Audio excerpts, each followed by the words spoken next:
सहना भवतु सहनौ भुनक्तु सह वीर्यं करवावहै तेजस्विनावधीतमस्तु मा विद्विषावहै।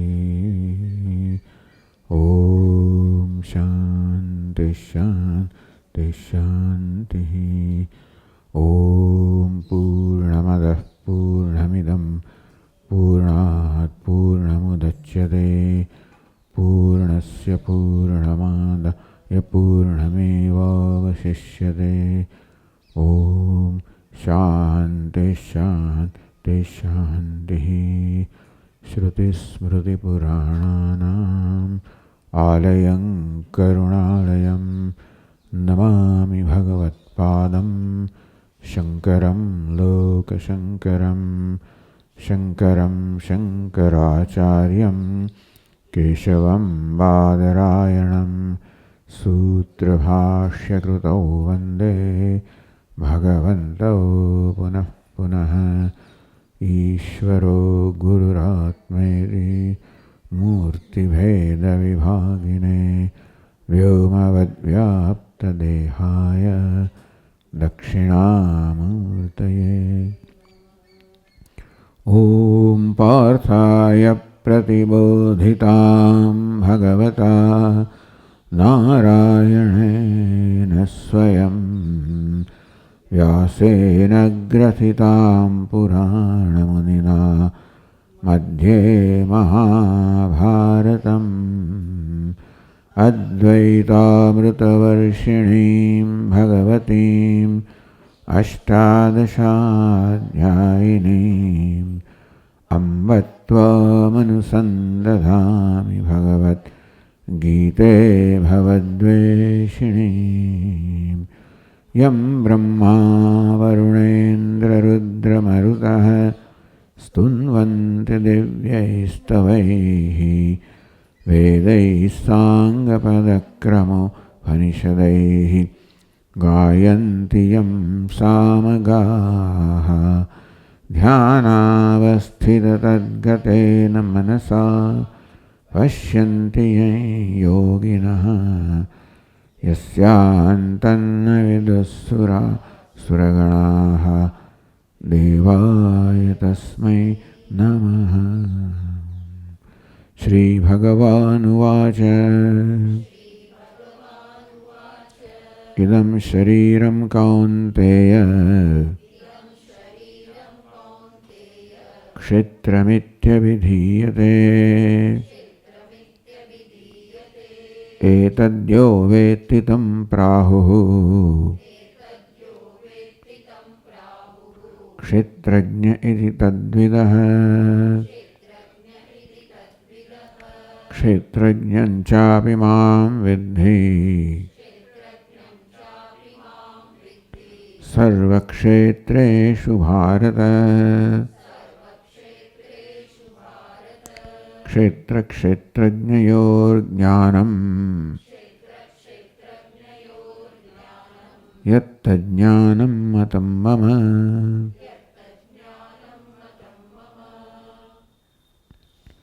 क्षेत्रक्षेत्रज्ञयोः यज्ञानम क्षेत्र અને ક્ષેત્રજ્ઞ એ બેને વિષય કરનારું જે જ્ઞાન છે એ ક્ષેત્રજ્ઞ ક્ષેત્ર કરતા વિલક્ષણ છે.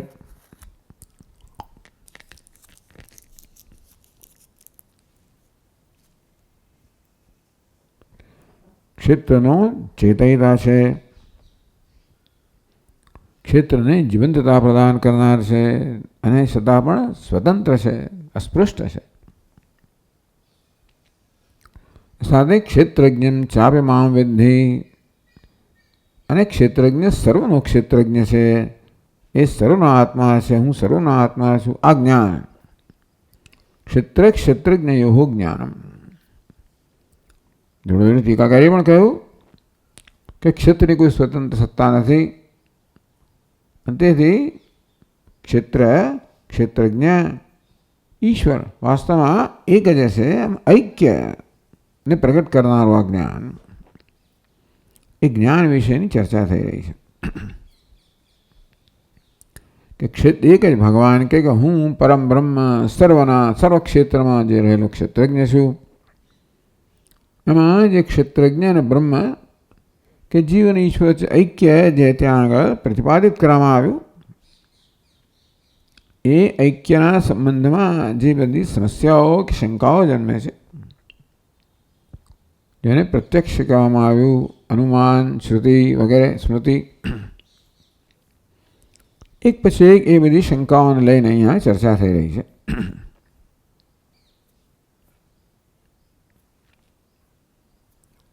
કે કહેવામાં તસ્ય તો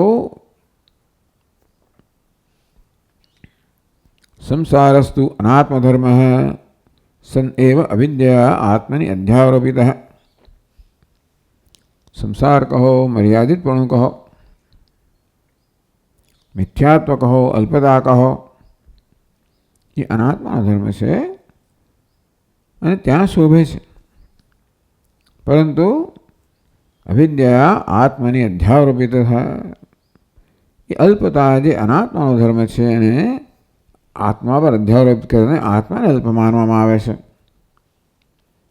ચક્ષુધર્મ પીતિમાં શંખેવ, જેમ પીળાપણું ચક્ષુમાં હોય, શંખને પીળો માનવામાં આવે તે રીતે અલ્પતા, મર્યાદિતપણું બધું અનાત્મામાં છે. મિથ્યાત્વ કહો, અચેતનતા કહો, જડતા કહો, દૃશ્યત્વ કહો, અનાત્મામાં છે. એ બધાનો આરોપ આત્મા પર કરીને પોતાને પણ મર્ત્ય માનવામાં આવે છે, દુઃખી માનવામાં આવે છે, પોતાને અલ્પ માનવામાં આવે છે. સંસાર ના આત્મધર્મ જ્ઞેયત્વાદ, આ પ્રકારે સંસારનો સમજાવવામાં આવ્યો. અહમ સુખી દુઃખી ઇતિ પ્રત્યક્ષેણ જીવસ્ય સંસાર ઉપલબ્ધ છે. હું સુખી છું, દુઃખી તો મારો પ્રત્યક્ષ અનુભવ છે. આપ એને કેમ નકારી શકો? હું કેવી રીતે કહી શકું હું બ્રહ્મ છું? સુખિત્વ દુઃખિત્વ એ મારો અનુભવ છે મારા પોતાના વિષયનો, તો હું બ્રહ્મ કેમ હોઈ શકું? કે સુખિત્વ દુઃખિત્વ એ તમારો અનુભવ કરતા પણ એ ભ્રમ છે. દુઃખી તો અલ્પત્વ, એ અલ્પત્વ અનાત્માનો ધર્મ છે, એને આત્મા પર અધ્યારોપિત કરીને તો અલ્પ માને છે, માટે દુઃખી થાય છે. આ પ્રકારે આપણો અનુભવ છે એને સમજાવવો પડે. ભલે આપણો ભ્રમ હોય, એ ભ્રમ છે એ સમજાવવું પડે. સાથે ભ્રમ કેમ જન્મે એ પણ સમજાવવું પડે. માત્ર ભ્રમ કહીને આપણે એનું ખંડન કરીએ, એનું ઉડાવી દઈએ, આપણી સાથે દલીલ ના કરી શકે, પોતે પણ એ સંતોષ નહીં થાય. આમ જે કોઈ પ્રકારના અનુભવો આપણને થાય છે, અથવા જે કોઈ પ્રકારના ખ્યાલો આપણે સેવીએ છીએ, જે ખ્યાલો પર આપણું જીવન રચાયેલું છે, એ ખ્યાલો જન્મવાનું કારણ આપણે સમજવું જોઈએ. તો એ વેદાંત સમજાવે છે અધ્યારોપ. તેથી સંસાર નાત્મધર્મ જ્ઞેયત્વાદ રૂપવદિતિ. અલ્પતા આત્માનો ધર્મ ન હોઈ શકે, મૃત્યુ આત્માનો ધર્મ ન હોઈ શકે, દુઃખ આત્માનો ધર્મ ન હોઈ શકે, અજ્ઞાન આત્માનો ધર્મ ન હોઈ શકે. કેમ? દુષ્યત્વાત. દુઃખ હું સભાન છું, દુઃખથી સભાન છું, મૃત્યુથી સભાન છું, અલ્પતાથી સભાન છું, દુષ્યથી સભાન છું, અજ્ઞાનથી સભાન છું. જ્ઞેયત્વાત રૂપવત. જેવી રીતે ઘડાનો આકાર છે, રૂપ રંગ છે, હું ઘડો નથી, કારણ કે આ ઘડો તો દૃશ્ય છે, ચક્ષુના જ્ઞાનનો વિષય છે. દૃશ્ય હોય ક્યારે દ્રષ્ટાનું સ્વરૂપ ના હોઈ શકે. માટે આ બધું જેને કારણે તું જીવનમાં દુઃખ અનુભવી રહ્યો છે, વલ્પ છું, મર્ત્ય છું, અજ્ઞાની છું, પોતાના વિશેના આ પ્રકારના ખ્યાલો બધું દુઃખ જન્માવી રહ્યા છે. એમાંથી હું દુઃખી છું એ પ્રકારનો ખ્યાલ જન્મે છે. તો સમજાવ્યું કે જે વસ્તુ આત્માના ધર્મ માને દુઃખી થાય છે વાસ્તવમાં અનાત્માના, કારણ કે એ બધાથી તું સભાન છે. તો સિદ્ધ આત્મધર્મત્વે તું આત્મા કદાપી મોક્ષ ન સ્યાત. દુઃખ આત્માનો ધર્મ હોત, અલ્પતા, અજ્ઞાન, મૃત્યુ, અનેકતા, હવે ખરેખર ધર્મ હોત તો પછી એમાંથી છુટકારો થાય જ નહીં. જે વસ્તુનું સ્વરૂપ છે ને એનાથી ક્યારે મુક્ત થઈ ના શકે. અલ્પતા જો આત્માનું સ્વરૂપ હોત, ધર્મ હોત, તો ગમે તે કરો તો પણ એનાથી મુક્ત ના થાય. તેથી મોક્ષ ન સ્યાત, અલ્પતામાંથી, અનેકતામાંથી, વિભાગમાંથી ક્યારે મુક્ત ના થઈ શકત. પણ આપણે ચાલી રહ્યું છે. આપણો સ્વભાવ હોત તો આપણે એનો વિરોધ પણ ના કરતા હોત. કશી વસ્તુ પોતાના સ્વભાવનો વિરોધ ના કરે. મારામાં સતત મારા સ્વભાવ વિશે વિરોધ થઈ રહ્યો છે. મને જાતને અલ્પમ જોઉં, અસહાય જોઉં, એકલો અટુલો જોઉં, વ્યાવૃત્ત જોઉં, આ બધું જોઉં તો મને હું તદ્દન દુઃખી થઈ જાઉં છું. એવા હું સ્વીકારી શકતો નથી. આમ આ પ્રકારે મારા વિશેના મારા આ અભિપ્રાયને કારણે સતત મારો અસ્વીકાર થઈ રહ્યો છે. એ બધો જ વસ્તુ સંઘર્ષ જન્માવી રહી છે. કહેવામાં આવ્યું કે આ હકીકત હોત તો કોઈ દિવસ મુક્ત થઈ શકાત જ નહીં. મુક્તિની ઈચ્છા પણ ના થાત ને. પણ કે આપણને કે અધ્ધર ચાલવાની ઈચ્છા થતી નથી, કે હવા ઉડવાની ઈચ્છા થતી નથી.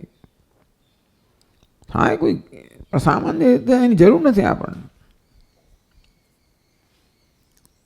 જે સંભવિત હોય એની ઈચ્છા થાય. શ્રુતે મોક્ષ અને મોક્ષ છે તરત શોકમાત્મવિદ વગેરે. તો પછી આ તમારે આવી જાતના જે અનુભવો છે કેવી સમજાવી શકાય? તો એ સ્વપ્નમાં જે અનુભવો થતા હોય છે, જાગ્યા પછી એનું કોઈ અસ્તિત્વ રહેતું નથી. સત્યતા તેવી રીતે આ બધા અજ્ઞાન જેના સ્વપ્નમાં આ બધા અનુભવો છે. વિદ્યા આવિર્ભૂતિ દશાયામ પ્રબોધે. જ્યારે આપણે વિદ્યાનો આવિર્ભાવ થાય, પોતાના સ્વરૂપમાં જાગી જઈએ, ત્યારે પછી સ્વપ્નના આ કોઈ પણ પ્રકારના ખ્યાલો છે એનું કોઈ સત્યતા રહેતી નથી. તતએવ પ્રમાણ શિરોમણ્યા સર્વજ્ઞ શ્રુત્યાપી. જે કે પ્રમાણ છે અર્થાત જે બધા પ્રમાણના જ્ઞાનના યથાર્થ જ્ઞાનના સાધનો છે, બધામાં શિરોમણી કોણ છે? શ્રુતિ શિરોમણી છે. કારણ કે નિર્દોષ પ્રમાણ છે. એ બધા પ્રમાણની મર્યાદા હોય છે, ક્યારે લાગુ પડે, ક્યારે ના લાગુ પડે. જ્ઞાનેન્દ્રિય પ્રમાણ કોઈ જાગ્રત અવસ્થામાં. મન બુદ્ધિ પ્રમાણ કહેવાય જાગ્રતમાં, હું તો સ્વપ્નમાં, સુષુપ્તિમાં છે પણ નહીં. બધી જ અવસ્થાઓના સત્યને જે ઉદ્ઘાટિત કરી શકે એવી પ્રમાણોમાં શિરોમણી જે સર્વજ્ઞ છે એવી શ્રુતિ. સર્વજ્ઞ એટલે જાગ્રતમાં શું થાય તો જાણે છે, સ્વપ્નને પણ જાણે છે, સુષુપ્તિને પણ જાણે છે. એટલા જ માટે શાસ્ત્રમાં જાગ્રતનું તો જાણે વિવેચન હોય છે, પણ સ્વપ્નનું પણ હોય છે, સુષુપ્તિનું પણ હોય છે. સુષુપ્તિમાં શું છે એ જાણવાની આપણને કોઈ સંભાવના જ નથી. એટલે સ્વપ્નમાં શું છે પણ આપણે ન જાણી શકીએ, જાગ્રત માણસો ન જાણી શકે. કદાચ સ્વપ્ન તમારા મનમાં એવી વળી પછી યાદ કરો અને કંઈક, બાકી સુષુપ્તિઓ તે પણ શક્ય નથી. એતદાત્મિકમ સર્વમ તત્સત્યમ સાત્મા તત્વમસી શ્વેતકેતો. હે શ્વેતકેતુ, આ સત જે છે, જે જગતનું ઉપાદાનને કારણે છે, એ જ આત્મા છે. એ સ્વાભાવિક છે ને. એને જ ઉપાદાન કારણ કહેવાય. એ કાર્યનો આત્મા હોય તો કે માટી આ ઘડાનું ઉપાદાન કારણ છે. બધાય ઘડાઓને અનેક બધા પાત્રોનું ઉપાદાન કારણ આત્મા છે. તો માટી ઘડાનો આત્મા છે. એટલે ઘડો કેવો છે? માટી રૂપી આત્માવાળો. તેમ આ સત જગતનું ઉપાદાન કારણ છે. સત જગતનો આત્મા. જગત કેવું છે? સદરૂપી આત્માવાળું છે. એ તો આત્મેદમ સર્વમ. તો આ જગતનો જ આત્મા જે સત એ સત્ય છે, અર્થાત અબાધિત છે. સર્વ દેશમાં, સર્વકાળમાં, સર્વ સંજોગોમાં એને જ કોઈ સત્યનો બાધ થતો નથી. એ સત્ય છે. એ જ આત્મા છે અને તે જ તું છે. આ પ્રકારે જે બધું આત્માના સંસારનું નિમિત્ત છે, અનાત્મા, એવું કહેવામાં આવ્યું કે ભાઈ આ બધા પ્રકારની મર્યાદાઓ અનાત્મામાં છે. એટલે એમ કહો કે આ અનાત્મા કોઈ ગતે આત્માના સંસારનું નિમિત્ત બને છે. સર્વસ્યાપી આકાશાદિ સ્થૂલાંતસ્ય. તો સમગ્ર જગત આકાશથી માંડીને સ્થૂળ પદાર્થ સુધીનું જગત આત્મના સંસાર નિમિત્તસ્ય. આ જગત વિચારું, જગત જેમાં ઉપાધિનો સમાવેશ થઈ જાય એ જાણે કે હવા માત્રથી આત્માના સંસારનું કારણ બને છે. આત્માના સંસાર નિમિત્તસ્ય. એકી આત્માનો સંસાર જન્માવતો નથી અને હવા માત્રથી જ આવી રીતે અધ્યારોપ થતો હોય છે. તેથી એ આત્મામાં અલ્પતાના, દુઃખીતાના, અજ્ઞાનના આ ખ્યાલ જન્માવાનું કારણ બને છે. દ્વૈત પ્રપંચસ્ય અવિદ્યા કાર્યસ્ય અધિષ્ઠાન સત્તા એક આલંબનસ્ય. દ્વૈત પ્રપંચ છે. કેવું છે? અવિદ્યાનું કાર્ય છે. સ્વપ્ન પ્રપંચ જેવી રીતે નિદ્રારૂપી દોષનું કાર્ય છે, તેવી રીતે આ જગત જે છે અવિદ્યારૂપી દોષનું કાર્ય છે. તો સ્વપ્નની સત્તા કોના આધારિત છે? તેજસ સત્તાના દ્રષ્ટા પર. તેમાં જગતની સત્તા પણ અધિષ્ઠાન સત્તા એક અલંબસ્ય. ટૂંકમાં જગત પોતાની સત્તા ક્યાંથી પ્રાપ્ત કરે છે? અસ્થિ ભાતિ અધિષ્ઠાનમાંથી, આત્મામાંથી. સ્વતઃ સત્તા શૂન્યસ્ય. આ નામ રૂપનું સર્જન થયું. એ સ્વયં સત્તા ધરાવતું નથી. ઘડાની અંદર પણ નામ રૂપનું સર્જન થયું.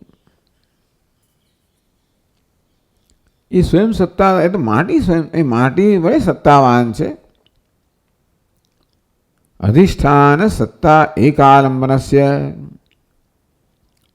આ ઘણું એકમાત્ર આલંબન છે. માટી જ અધિષ્ઠાન છે. તો અધિષ્ઠાનની સત્તાના કારણે માટી આ ઘડો સત્તાવાન છે.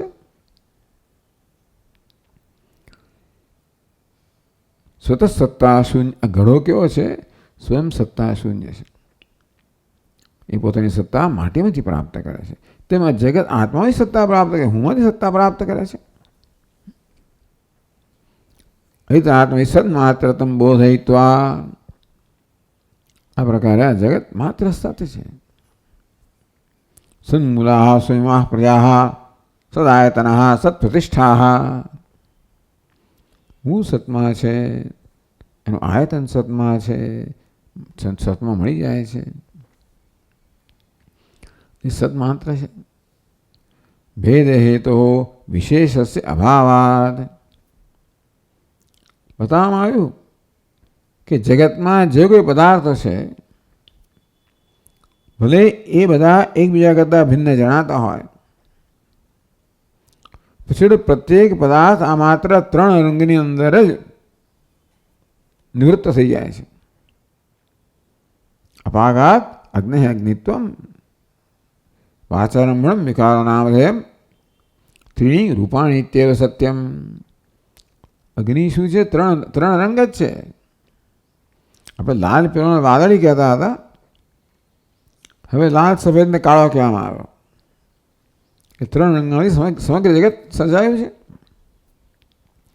એમ જોવા જઈએ તો અગ્નિમાં અને આ દરેક પદાર્થ એવડે 3 જ રંગનો બનેલો હોય તો કોઈ વિશેષતા ન રહીને. જે વિશેષતા ભાષે છે એ બધી છેવટે 3 રંગમાં જ સીમિત થઈ જાય છે, પરિણમે છે. એ 3 રંગ છેવટે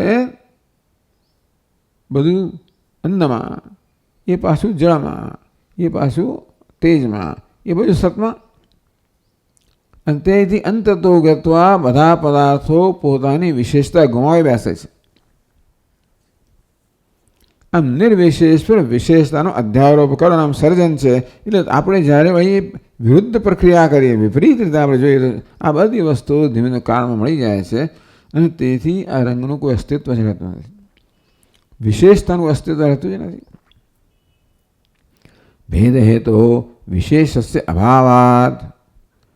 આમ જે વસ્તુ એક પદાર્થને એક નામને બીજા નામરૂપ કરતાં જુદું પાડે છે એ વિશેષતા માત્ર સપાટી પર જ છે.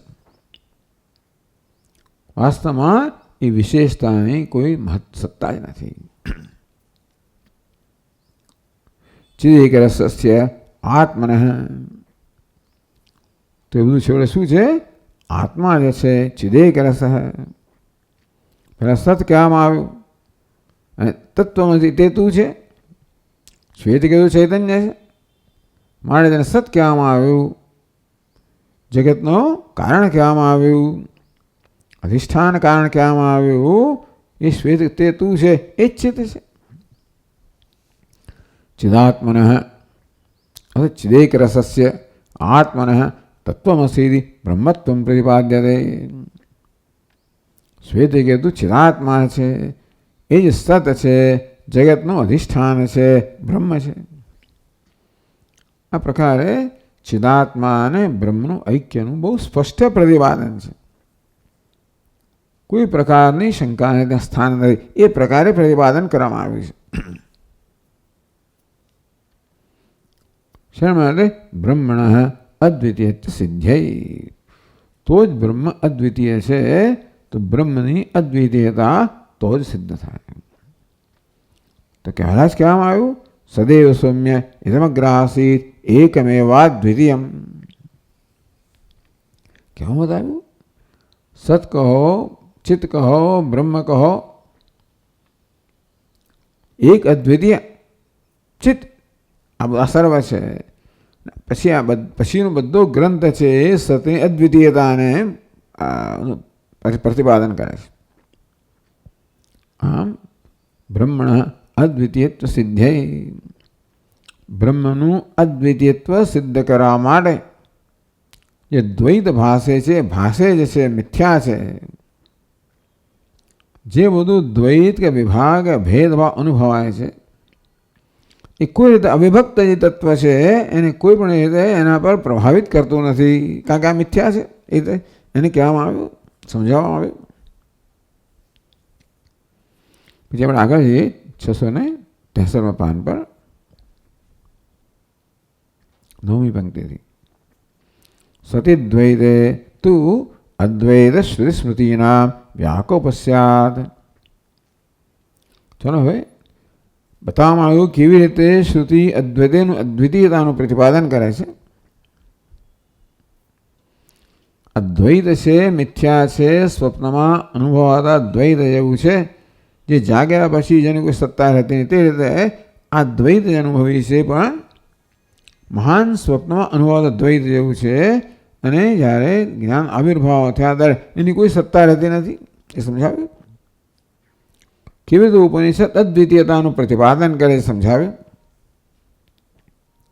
સાથે સતી દ્વૈતે, કોઈ પણ તમે જો દ્વૈતને સ્વીકારવા માંગતા હો તો અદ્વૈત શ્રુતિ સ્મૃતિના વ્યાકોપસ્યાદ. શ્રુતિ સ્મૃતિ બધા પણ અદ્વૈતનું પ્રતિપાદન કરે છે. એ બધાનો વ્યાકોપ અર્થાત વિરોધ થશે. કઈ શ્રુતિ છે? સત્યમ જ્ઞાનમ અનંતમ બ્રહ્મ એકમેવા દ્વિતીયમ બ્રહ્મ. તો એકમેવા દ્વિતીયમ એટલું ચાલે. એક ઓર તો આ તો જાણીએ છીએ સત્યમ જ્ઞાનમ અનંતમ બ્રહ્મ. બ્રહ્મ કેવું છે? સત્ય છે, જ્ઞાન છે, અનંત છે, અર્થાત અદ્વિતીય છે. એકમેવા દ્વિતીયમ. એકમેવા દ્વિતીયમ બ્રહ્મ વાક્ય વારંવાર કહેવામાં આવે વાક્ય કંઈ છે નહીં ખરેખર. શાસ્ત્રમાં એકમેવા દ્વિતીયમ જ છે, પણ કોઈ રીતે પ્રચલિત થઈ ગયું છે. કેમ? બ્રહ્મવિદ બ્રહ્મયો ભવતી એવું કોઈ વાક્ય આપણે જોયું નથી. બ્રહ્મવેદ બ્રહ્મયો ભવતી હશે ક્યાંક, બધા 108 ઉપનિષદ છે એટલે ક્યાંક હશે, પણ જે આપણા મુખ્ય ઉપનિષદો છે એમાં તો બ્રહ્મવેદ બ્રહ્મયો ભવતી, તે રીતે એકમેવા દ્વિતીયમ એવું વાક્ય છે. એકો રુદ્રો ન દ્વિતીયાય તસ્થે કે તસ્થુ. એકો હિ રુદ્રો ન દ્વિતીયાય તસ્થુ ઇમાન લોકાન ઈશતે ઈશનીભિ. કશું તો શ્વેતાસ્તુ ઉપનિષદમાં જવું આ બધું આવજો હતો એમાં મળી જાય તમને. પ્રત્યેક જનામ સ્તુતિ સંચુકોચ અંતકાલે સંસૃજ્ય વિશ્વા ભુવનાની ગોપાહ. એકો રુદ્રો ન દ્વિતીયાય તસ્થુ. રુદ્ર એક જ છે, અંતેથી ન દ્વિતીયા તસ્થુ બીજું એટલે બીજું રહ્યું જ નહીં. એક રુદ્ર છે એ સિવાય એટલે બીજું કશું, રુદ્રને ગણો ને એટલે બીજું કશું રહ્યું નહીં ગણવાનું. અનેક બધા અલંકારો હોય, આપણે સુવર્ણને ગણ્યું એટલે કશું ગણવાનું જેમ ન રહે, તેમ જગતની અંદર પણ એક રુદ્રને ગણવામાં આવે તો પછી બીજું કશું ગણવાનું રહેતું નથી. એટલે કહે છે કે ભાઈ એકો રુદ્ર ન દ્વિતીયાય તસ્થે ન દ્વિતીયાય તસ્તુ. એકો દેવો નારાયણ એક વૈ ભૂતાત્મા ભૂતે ભૂતે વ્યવસ્થિત એકદા બહુધા ચૈવ દૃશ્યતે જલચંદ્રવત. એક વૈ ભૂતાત્મા ભૂતે ભૂતે વ્યવસ્થિત. એક જ ભૂતાત્મા બધા ભૂતોમાં વ્યવસ્થિત છે. એકદા બહુધા ચૈવ દૃશ્યતે જલચંદ્રવત. ચંદ્ર જેવી રીતે અનેક જળપાત્રોની અંદર એક જ છે પણ અનેકધા રહેલો છે અનેક જળપાત્રોમાં, તેવી રીતે એક જ પરમાત્મા અનેક બધા પાત્રોમાં અંતઃકરણમાં ઉપાધિમાં રહેલો છે. એટલે અનેકતા છે તો પણ એકતા આપણને શીખવાડે છે. કેવી રીતે અનેકનો અનુભવ થઈ રહ્યો છે, વાસ્તવમાં તો પણ એક જ છે. જેવી રીતે અનેક ચંદ્ર અનુભવ થતો હોય, જેવી રીતે અનેક પાત્રોમાં સતત એક જ, એટલે દૃશ્યતે એકધા બહુધા ચૈવ દૃશ્યતે. પ્રતિબિંબ દ્રષ્ટિએ બહુધા દૃશ્યતે, બહુ દેખાય, વાસ્તવમાં બિંબની દ્રષ્ટિએ એકધા એક જ દેખાય છે, જણાય છે. એ પ્રકારે આત્મા અનેક ભાષે છે. અનેકતા કોને કારણે છે? આ બધા પ્રતિબિંબના માધ્યમોને ઉપાધિને કારણે છે. તો જળને ઉપાધિ કહેવાય, જે ચંદ્રને પ્રતિબિંબિત કરે છે. તો જળની અનેકતાને કારણે પ્રતિબિંબ પણ અનેક ભાષે છે. તેમ આ ઉપાધિને અંતઃકરણ અનેકતાને કારણે એક જ પરમાત્મા જે પ્રતિબિંબિત થાય છે અનેક ભાષે છે, વાસ્તવમાં એક જ છે. એકમ સદ વિપ્રાહ બહુધા વદંતી. ઇન્દ્ર મિત્રમ વરુણમગ્નિમાહુ અથો દિવ્યસ્સ સુપર્ણો ગરુત્માન. એકમ સદ વિપ્રા બહુધા વદંતી અગ્નિમ યમમ માતરિશ્વાનમાહુ. એકમ સદ વિપ્રાહ બહુધા વદંતી. સત એક જ છે, પરમાત્મા એક જ છે. વિપ્રો કહો, વિદ્વાનો કહો, મહાપુરુષો કહો, એને અનેક નામથી કહે છે. શું નામ છે? તો કે અગ્નિ, યમ, માતરિશ્વા વગેરે. ઇન્દ્રમ મિત્રમ વરુણમાહુ. આ બધા દેવતાઓ ભિન્ન ભિન્ન નથી, એક જ પરમાત્મા ભિન્ન ભિન્ન ઉપાધિને કારણે આ બધા ઉપાધિના નામ છે. ઇન્દ્રમ મિત્રમ વરુણમાહુ. ઇન્દ્ર કહો, મિત્ર કહો, વરુણ કહો, અગ્નિ કહો, સુપર્ણા, ગરુત્માન એટલે ગરુડ કહો, યમ કહો, માતરિશ્વા કહો, કોના નામથી? ઉપાધિના નામ છે. વાસ્તવમાં એક જ પરમાત્માના ભિન્ન ભિન્ન નામથી કહેવામાં આવે છે. બહુ જાણીતું વાક્ય છે. એક સન બહુધા વિચચાર. એક જ છે છતાં બહુ રીતે એણે પ્રચાર કર્યો, બહુ રીતે વ્યાપી ગયો. એકમ સંતમ બહુધા કલ્પયંતી. પાછું બીજું વાક્ય છે. સુપર્ણમ વિપ્રાહ કવયો વચોભિ એકમ સંતમ બહુધા કલ્પયંતી. એક જ છે ને છંદાંસી લોકો બધા આ પ્રકારે અનેક પ્રકારની કલ્પના કરે છે, અનેક પ્રકારે વર્ણન કરે છે. એકમ સંતમ જે એક જ છે બહુધા કલ્પયંતી. એક છે એને વિપ્રો અર્થાત મહાપુરુષો અનેક રીતે કહે છે. ટૂંકમાં અનેકતાનો બરોબર હિસાબ કરવો જોઈએ. માત્ર એક છે એમ કહેવાથી ચાલે નહીં. જો એક જ હોય તો પછી આપણે અનેકતા અનુભવીએ છીએ, તમે કેમ સમજાવો છો? તો અનેકતાને પણ આપણે સંતોષજનક રીતે સમજીએ તો જ પછી આપણા મનમાં એ વસ્તુનો નિશ્ચય થાય. એ હું કહું છું ને એક જ છે તો કદાચ સ્વીકારી લઈએ, કહ્યું તો ખરો, સારું. પણ એ બહારથી ગમે અંદરથી સ્વીકારાય નહીં ને. બુદ્ધિ સમજવા માંગે છે. એટલા જ માટે શાસ્ત્રના વાક્યો પ્રમાણ તો ખરા. બુદ્ધિથી વાક્યોનું ખરેખર મીમાંસા કરવી જોઈએ, વિશ્લેષણ કરવું જોઈએ. જ્યાં સમજીએ આ વાક્યનો શું અર્થ છે, શું તાત્પર્ય છે. એટલે કે જીવનમાં જે કંઈ આપણે અનુભવી રહ્યા છે બધાનું સંતોષજનક આપણને સમજણ આપવી જોઈએ. એ વેદાંત કહે છે. પૂજ્ય સ્વામી કહે this is teaching tradition. Is not preaching, it is teaching. Preaching એટલે માત્ર કહી દે એક જ છે, અદ્વિતીય છે, કહી દે અને તમે એને સ્વીકારી લો તો કે નહીં. It's a teaching tradition. Upanishad પણ માત્ર આવી રીતે વિધાન કરીને અટકે નથી જતું, એ પ્રત્યેક વિધાનને સમજાવે છે. સદૈવ સૌમ્ય ઇદમ અગ્રાસીત એકમેવા દ્વિતીય વિધાન કર્યું. આખું ઉપનિષદનું બહુ વિસ્તારથી વર્ણન કેવી રીતે વાક્ય બરોબર છે. એ આપણે સતત ભેદભાવનો અનુભવ થતો હોય, દ્વૈતનો અનુભવ થતો, અને તમે કહો છો કે એક અદ્વિતીય કઈ રીતે આખું સમજાવ્યું, કથા કઈ બધી. આ રીતે આ બધા વાક્યો આપણને કહે છે કે ભાઈ એ કે ભાઈ this is non duality in spite of duality. દ્વૈત છતાં અદ્વૈત. દ્વૈતના અભાવમાં અદ્વૈત નહીં માત્ર, કે દ્વૈતનો અભાવ હોય ત્યારે જ અદ્વૈત છે એવું નહીં. દ્વૈત છે ત્યારે પણ અદ્વૈત છે. જે છે અદ્વૈત જ છે. એ ત્યારે જ્યારે દ્વૈત છે માત્ર મિથ્યા હોય, આભાસ હોય.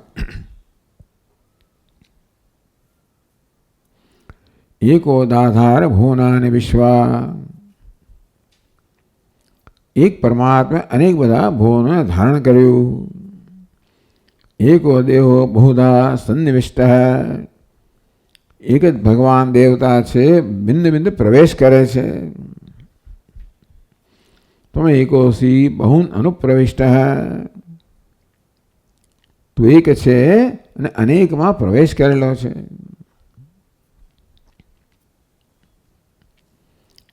આ પ્રકારે એવું કહેવા ભગવાનને કહેવા, રામચંદ્ર કહેવા ભાઈ તું ભગવાન છે, તમે ભૂલી ગયા, શું થયું, કોણ છું? એવું રામાયણ વર્ણન આવે છે કે ભગવાન રામચંદ્રજી ગુચવાઈ ગયા, ભ્રમિત થઈ ગયા. ત્યારે આવીને પછી બ્રહ્માજી ઉપદેશ કરો, ભગવાન આપ તો આવતા અવતાર છો, આ કારણ મને અવતાર લીધેલો છે, તમારું મૂળ સ્વરૂપ આ છે. જાણે કે ભગવાનને કહેવું પડે છે કે તમે અહીંયા પ્રવેશ કરેલો છે, તારું મૂળ સ્વરૂપ તો આ છે. તમ એકોસી બહુન અનુપ્રવિષ્ટ. તો અનેક નથી, એક છે, આ બધામાં પ્રવેશ કરેલો છે. તો એ બ્રહ્મ અપૂર્વમ અનપરમ અનંતરમ અબાહ્યમ. બ્રહ્મ કેવું છે? અપૂર્વ, એની પહેલાં કશું નથી, આના પરમ એની પછી કાંઈ નથી. પહેલાં કાંઈ નથી, માત્ર બ્રહ્મ એટલે કે બ્રહ્મનું પહેલાં કાંઈ નથી, બ્રહ્મનું કોઈ કારણ નથી. અને પરમ બ્રહ્મ પછી કાંઈ નથી, બ્રહ્મનું કોઈ કાર્ય પણ નથી, બ્રહ્મ કાર્યકારણથી પર. અનંતરમ અબાહ્યમ એની અંદર કશું નથી. બાહ્યાભ્યંતરો છે, અંદર બહાર ભેદ વગરનું છે, કાર્યકારણ ભેદ વગરનું છે, પહેલાં પછી ભેદ વગરનું છે. ઈશાવાસ્યમ ઇદમ સર્વમ, આ સર્વ ઈશ્વરનો વ્યાપ્ત છે. સદ્દિદમ સર્વમ ચિદ્દિદમ સર્વમ, આ સત જ આ સર્વ છે, ચિત્ત આ સર્વ છે. પુરુષ એ વેદગમ સર્વમ, પુરુષ પરમાત્મા જ આ સર્વ છે. બ્રહ્મ વેદમ વિશ્વવેદમ વરિષ્ઠમ, વરિષ્ઠમ બ્રહ્મ જ આ વિશ્વ છે. જેને વિશ્વ કહેવામાં આવે છે એ વરિષ્ઠ છે, બ્રહ્મ જે વરિષ્ઠ છે એ જ આ વિશ્વ કહેવાય છે. માયા માત્ર મિદમ દ્વૈતમ, આ તો માંડવ્ય કારિકાનું વાક્ય છે. અદ્વૈતમ પરમાર્થ, માયા માત્ર એને બસ શ્રુતિ ગણવામાં છે ઘણી વાર, એટલે એને શ્રુતિ સાથે કહેવામાં આવે. માયા માત્ર મિદમ દ્વૈતમ અદ્વૈતમ પરમાર્થ, આ દ્વૈત છે એ માયા માત્ર છે, માયાની ઉપજ છે, આભાસ છે. અદ્વૈતમ પરમાર્થ, પારમાર્થિક જોઈએ તો અદ્વૈત સત્ય છે. નેહ નાનાસ્તિ કિંચન, અહીં કોઈ પ્રકારનું નાના અનેકતા નથી, વિવિધતા ભેદભાવ નથી, અનેકતા નહીં પણ ભેદભાવ નથી. ન શસ્તિ દ્વૈત સિદ્ધિ, તમે દ્વૈતને સિદ્ધ કરી શકો નહીં. આ શ્રુતિમાં આવું કહ્યું છે. બધી ચર્ચાઓ થાય છે વેદાંતને બીજાઓ સાથે દ્વૈત થાય, દ્વૈત સિદ્ધ જ ના થઈ શકે. આ દ્વૈત છે તો ખરું, એવું તમે ક્યારે કહી શકો? દ્વૈતને સ્વીકાર્યા ભાઈ તમે કહો કે આ દ્વૈત છે, પણ તમે દ્વૈતને સ્વીકારો તો પછી એની માટે દલીલો કરો તો સ્વીકારો, બાકી દ્વૈત સ્વયં સિદ્ધ થઈ શકે એમ નથી. ઇત્યાદિ શ્રુતિ વિષય 664 પાન પર તસ્માન વિજ્ઞાન મૃતે અસ્તિ કિંચિત, તેથી વિજ્ઞાન મૃતે કિંચિત નાસ્તિ. વિજ્ઞાન કહો, જ્ઞાન કહો, ચૈતન્ય કહો, એથી અન્ય કંઈ છે જ નહીં. અર્થાત ચૈતન્ય જળ એવા કોઈ વિભાગ પણ નથી, આત્મા વિભાગ પણ નથી, અનાત્માની વસ્તુ જ નથી. આપણે આગળ કહી ગયા છે ને, અનાત્મા કોને કહેવાય? આત્મા અન્ય હોય ને અનાત્મા કહેવાય, તો આત્માની સીમા રેખાની બહાર હોય ને અનાત્મા કહેવાય ને. તો શું આ દેહની બહાર અનાત્મા છે? દેહ જેવી રીતે મારા જ્ઞાનનો વિષય છે, તેવી રીતે બહાર પણ જ્ઞાનનો વિષય છે, ને મારે આ જ્ઞાન સ્વરૂપ આત્મા તો વ્યાપ્ત જ છે. કશી વસ્તુનું હોવા પણ જે જ્ઞાનનો વિષય ના બને એનું હોવા પણ સિદ્ધ ના થાય, અને માટે કશુંક છે કહેવા માટે એ જ્ઞાનનો વિષય બનવો, એટલે જ્ઞાનની વ્યાપ્ત હોવો જોઈએ. જ્ઞાનની વ્યાપ્ત ન હોય એવું કશું છે જ નહીં, હોય જ ના શકે. તસ્માત ન વિજ્ઞાન વૃત્તે અસ્તિ કિંચિત, તેથી જ્ઞાન સિવાય, ચૈતન્ય સિવાય, એનાથી અલગ, એના સિવાય કશું હોય જ ના શકે. કે હોવા માટે જાણવું ભાષે તો છે એમ નક્કી થાય. વસ્તુ છે એ ક્યારે થાય? ઘડો છે ક્યારે કહેવાય? ઘડો જ્યારે મારા જ્ઞાનનો વિષય બને ત્યારે. એ જ્ઞાનનો વિષય ક્યારે બને? હોય ત્યારે. હોવું ને ભાસવાને જુદા કરી શકાય જ નહીં. તેથી હોવું છે ભાસવા તે અન્ય નથી. ભાસવું એટલે વિજ્ઞાન, અવિજ્ઞાન કરતાં અન્ય કંઈ છે જ નહીં. અર્થાત આ એક વિજ્ઞાન છે, ચૈતન્ય છે, એ જ્યાં જગત રૂપે પ્રગટ થયેલો છે. આ બધી જ્ઞાનની અભિવ્યક્તિ છે, આ જ્ઞાનની વિભૂતિ છે. જ્ઞાનમ વિશુદ્ધમ વિમલમ વિશોગમ, વિશુદ્ધ છે, વિમલ છે, વિશોગ છે. એક સમસ્તમ યદિહાસ્ત કિંચિત, જે કંઈ છે બધું આ એક સમસ્ત છે. એ જ આ જે કંઈ છે એક જ છે, એક જ સમસ્ત છે. વિશુદ્ધમ જ્ઞાનમેવૈકમ, તો કે વિશુદ્ધ જ્ઞાન એક અદ્વિતીય છે. મત્તઃ પરતરમ નાન્યત, આ ક્યાં આવ્યું? આત્માધ્યાયમાં કેટલામો શ્લોક?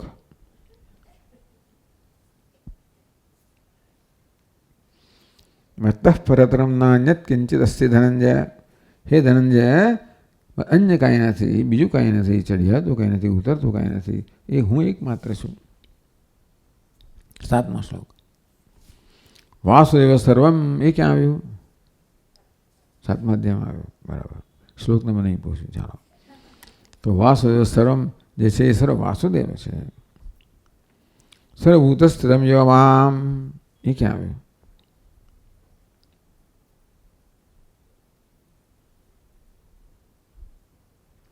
સર્વભૂતસ્થિતમ યોમામ ભજત્યેકત્વમાં સ્થિતઃ સર્વથા વર્તમાનોપી સયોગી મયી વર્તતે.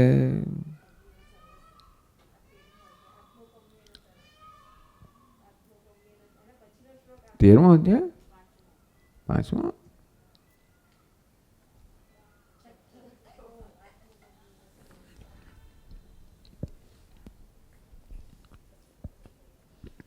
સર્વભૂતસ્થિતમ યોમામ ભજત્યેકત્વમાં સ્થિતઃ.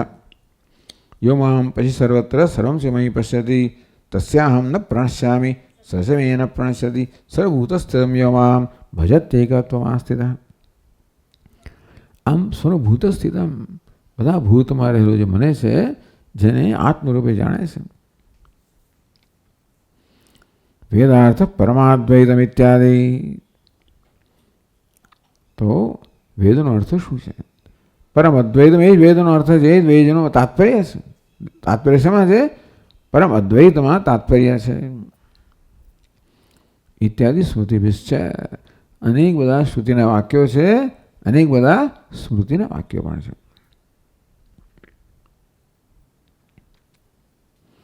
તો જો શ્રુતિ કહી, સ્મૃતિ કહી, હવે યુક્તિ ક્યાં છે? બ્રહ્મ અદ્વિતીયમ અનંતત્વાत् સર્વાત્મકત્વાत् યન્નૈવમ તન્નૈવમ યથા નભઃ. પ્રતિજ્ઞા કરી બ્રહ્મ અદ્વિતીયમ. બ્રહ્મ કેવું છે? અદ્વિતીય છે.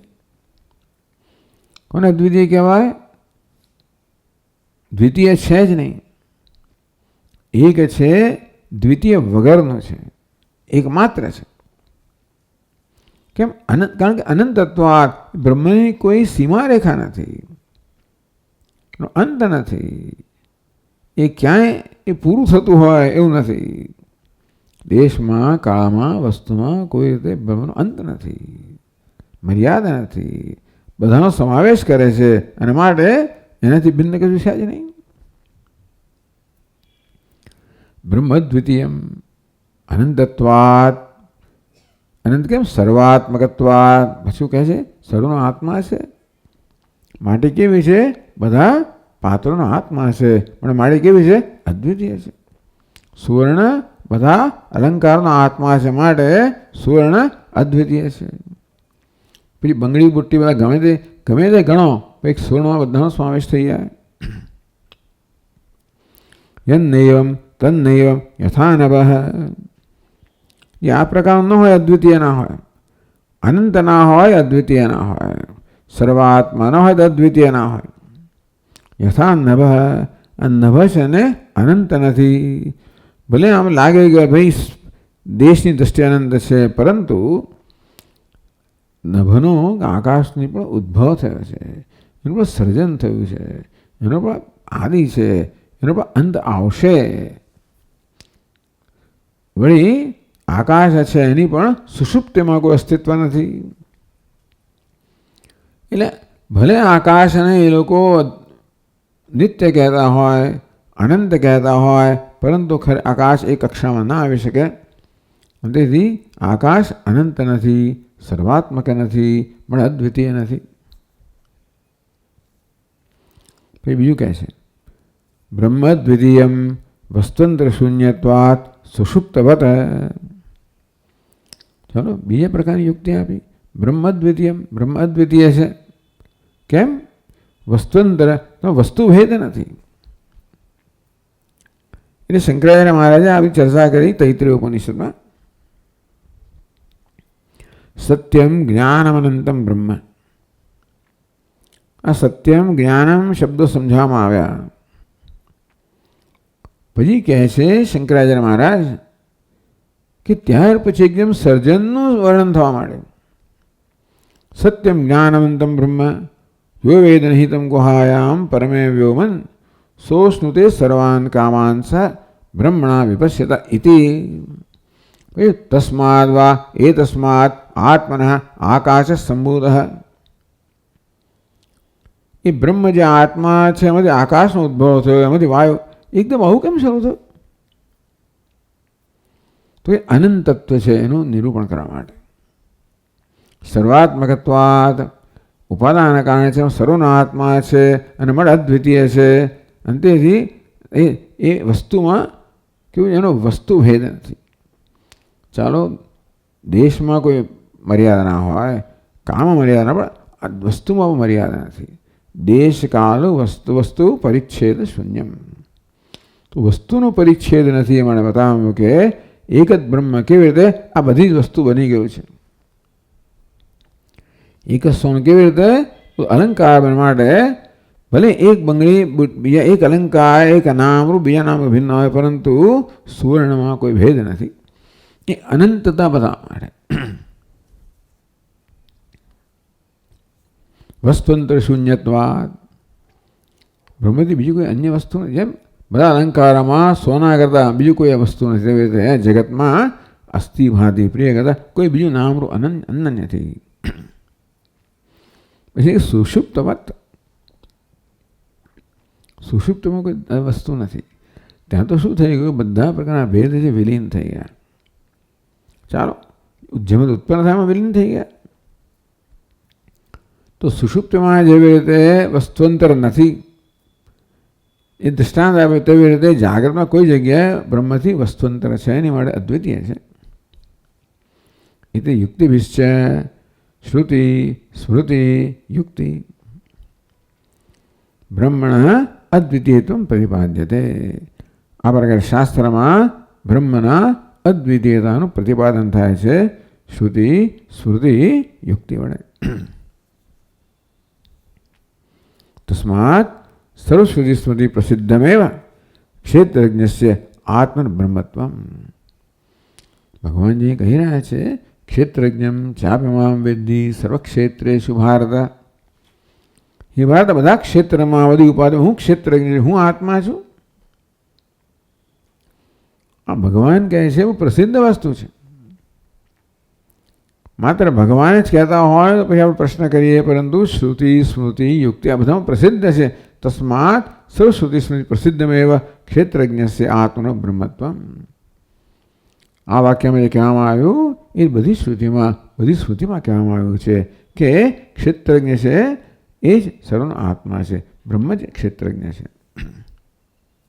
ક્ષેત્રજ્ઞ એ આત્મા છે, એ જ બ્રહ્મ છે. તતએવ ક્ષેત્રજ્ઞમ ચાપ્યમામ વિદેતિ ભગવતા ઉચ્યતે સર્વજ્ઞેન. સર્વજ્ઞ કોણ સર્વજ્ઞ છે? સર્વજ્ઞેન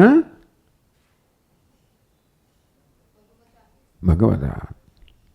કઈ ભક્તિ છે? તૃતીય. વાહ ભાઈ વાહ. ભગવતા સર્વજ્ઞેન ઉચ્યતે. કયો પ્રયોગ છે?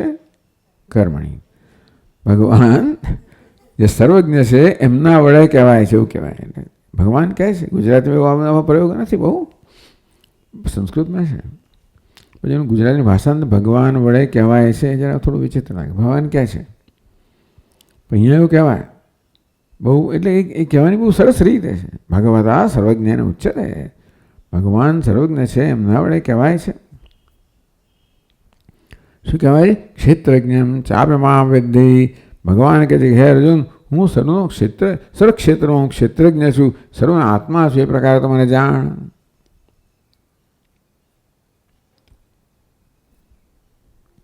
તો હજી પાછા પ્રશ્ન કરવામાં આવે છે. કારણ કે આપણે શાસ્ત્રમાં જે કોઈ શાસ્ત્રમાં જે ક્યાંય કશું કહેવામાં આવ્યું હોય ને, જે અહીં જે પ્રતિપાદન કરવામાં આવ્યું એમાં કે શંકા જન્મ આવે એવું કશું ક્યાંય કહેવામાં આવ્યું, એ બધાનું આપણે છેવટે બધાનો સમન્વય કરવો પડે. એટલા માટે આટલા બધા વાક્યો કહેવામાં આવ્યા. ભગવાને આ શ્લોકમાં જે કહ્યું કે હું સર્વના આત્મા છું, એક અદ્વિતીય છું, એના સમર્થનમાં કેટલા બધા અહીંયા આગળ વાક્યો કહેવામાં આવ્યા, શ્રુતિમાંથી સ્મૃતિમાંથી યુક્તિઓ કહેવામાં આવી, અનુભવને સમજાવવામાં આવ્યો. છતાંય પણ એવા વાક્યો મળે છે જ્યાં કદાચ એમ લાગે કે આવું નથી કહેતા ભગવાન, કદાચ જુદું કહી રહ્યા છે. ક્ષેત્રજ્ઞમ ચાપિમામ વિદ્ધિ સર્વક્ષેત્રેષુ ભારત. એ ભારત બધા ક્ષેત્રમાં હું ક્ષેત્રજ્ઞ એમ તું મને જાણ, એ તો જાણ્યું, ચાલો. એમ કહેવા દ્વારા ભગવાન કદાચ બીજું કશું કહી રહ્યા હોય તો એ જે વાક્ય છે ને એનું બીજું અર્થઘટન થઈ શકે કે નહીં, એટલે હવે શંકા રજૂ કરે છે. નાનું નત્ર જીવેશ્વરયો એકત્વમ પ્રતિપાદ્યતે. ભગવાન જ્યારે કહે છે કે બધા ક્ષેત્રોમાં બધી ઉપાધિમાં હું ક્ષેત્રજ્ઞ છું, એ પ્રમાણે જાણ હું ક્ષેત્રજ્ઞ, ઈશ્વર ક્ષેત્રજ્ઞ છે. આમ જીવને ઈશ્વરના ઐક્યનું પ્રતિપાદન થઈ રહ્યું છે, એવું આપણે અર્થઘટન કર્યું કે ના? નત્ર જીવેશ્વરયો એકત્વમ પ્રતિપાદ્યતે કે નહીં?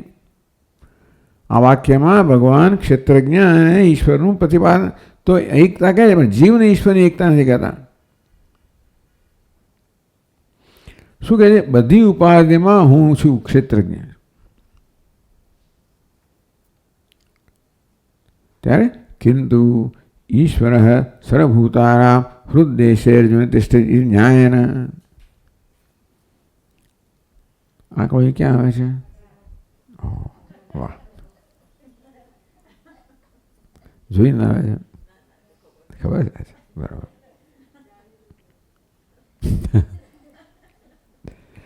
ઈશ્વર સર્વભૂતાનામ હૃદયશેર્જુન તિષ્ઠતિ ભ્રામયન સર્વભૂતાની યંત્રારૂઢાની માયા.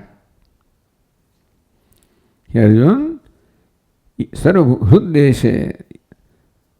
ઈશ્વર સર્વભૂતાના બધા પ્રાણી માત્રના હૃદયની અંદર ઈશ્વર નિવાસ કરે છે. તિષ્ઠતે.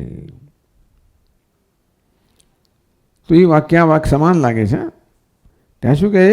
ઈશ્વર સર્વભૂતાનામ હૃદય અર્જુન તિષ્ઠ. હે અર્જુન, ઈશ્વર પ્રાણી માત્રના હૃદયમાં નિવાસ કરે છે. ઇતિ ન્યાયન. ત્યાં જે કહેવામાં આવ્યું, સર્વક્ષેત્રેષુ અંતર્યામિત્વેન તિષ્ઠત સ્વસ્વરૂપસ્ય એકત્વમ પ્રતિપાદ્યતે. એકત્વ પ્રતિપાદન થાય છે ખરું, પણ કોનું? બધા જીવોમાં જે અંતર્યામી રૂપે રહેલો છે. શું કહે છે ભગવાને? શું કહ્યું? હે અર્જુન, બધા જીવોમાં ઈશ્વર છે, બધા જીવોના હૃદયમાં રહેલો છે. શું કરે બેઠો બેઠો?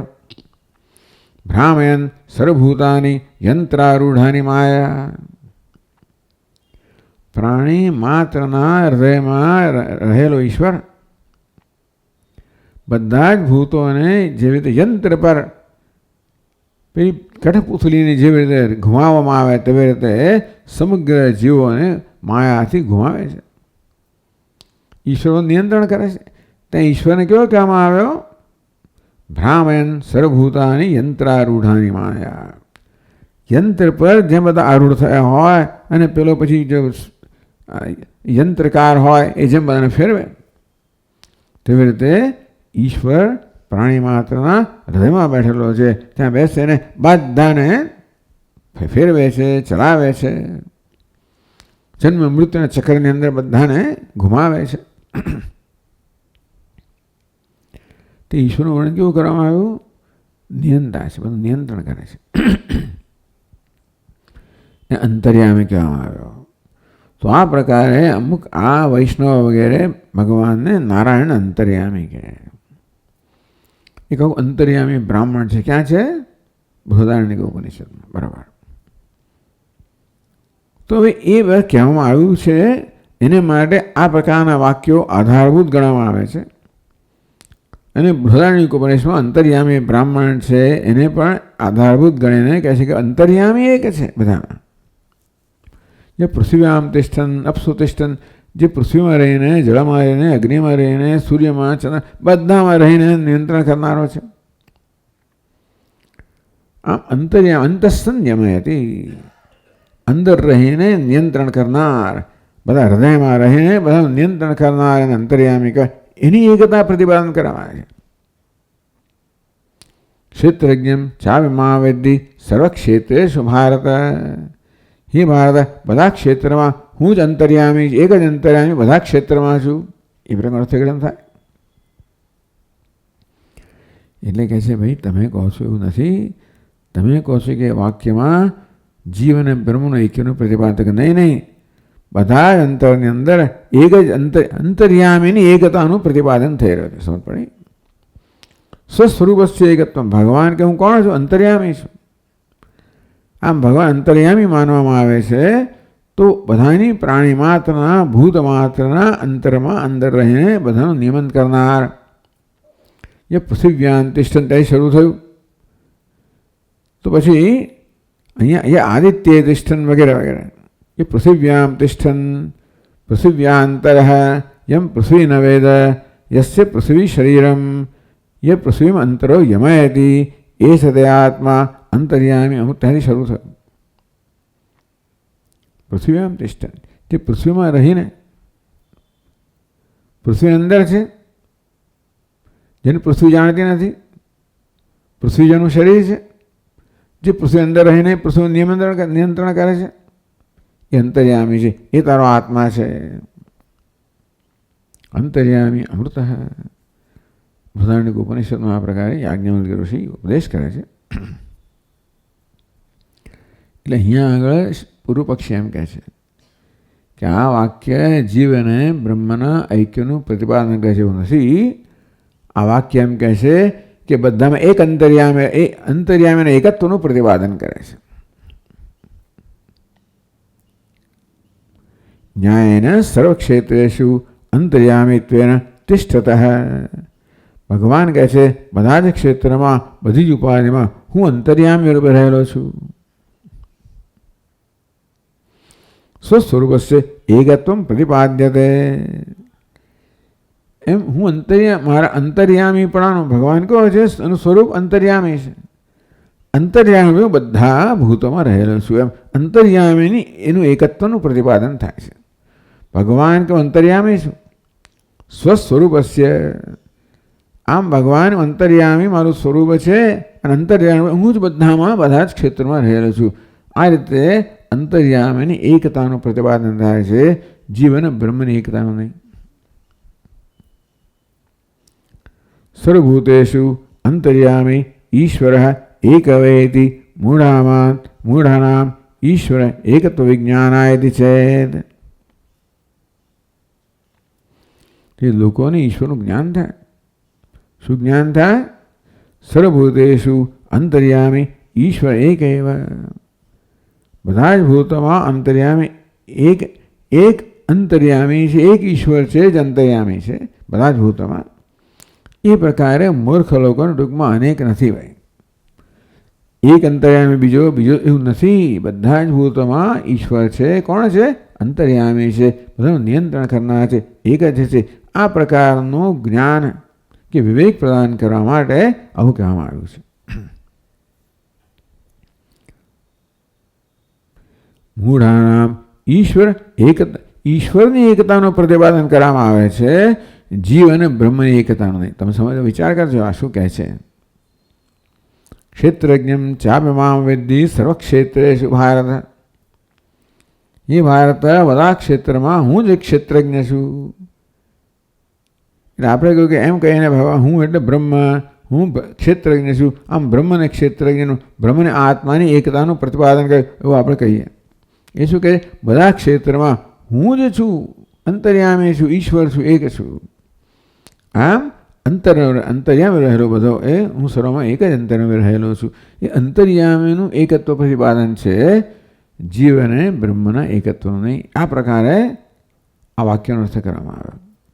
એ પૂર્વ પક્ષે એ પ્રસ્તુત કરવામાં આવ્યો. પછી આપણે જોઈશું આગળ. ઓમ પૂર્ણમદ પૂર્ણમિદમ પૂર્ણાત પૂર્ણમુદચ્યતે પૂર્ણસ્ય પૂર્ણમાદાય પૂર્ણમેવાવશિષ્યતે. ઓમ शांति शांति शांति। शंकरं शंकराचार्यं केशवं बादरायणं सूत्रभाष्यकृतौ वन्दे भगवन्तौ पुनः पुनः। ईश्वरो गुरुरात्मेति मूर्तिभेदविभागिने व्योमवद्व्याप्तदेहाय दक्षिणामूर्तये नमः। ॐ शान्ति शान्ति शान्तिः। हरि ओम। श्री गुरुभ्यो नमः। हरि ओम।